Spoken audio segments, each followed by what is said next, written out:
I just got back from a listing appointment and I wanted to address something that a lot of people have been talking about, and even my seller was asking me about, which is this big NAR lawsuit that recently was settled, and changes are supposed to take effect in July. If you haven't been reading up on this, basically the settlement states that in the MLS, they no longer have to include a commission for the buyer's agent. So people that are planning to use agents in the purchasing process are going to have to find another way to pay for the agents. And the bottom line that I think is buyer's agents are very valuable. And I think a lot of people going through the purchase process, which, by the way, when people purchase real estate, it's one of the largest purchases that they make in their entire life.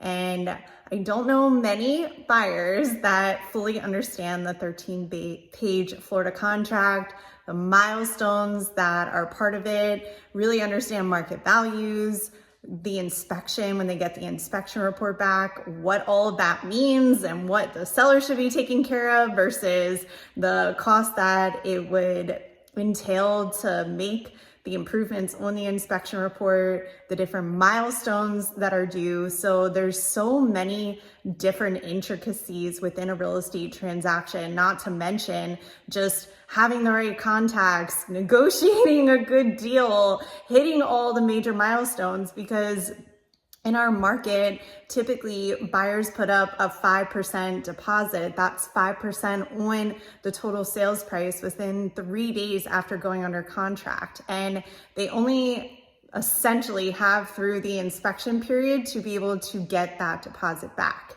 If they surpass the inspection period and then decide to back out of the contract, they essentially default on that deposit. And depending on the price of the home that you're purchasing, that could be a lot of money.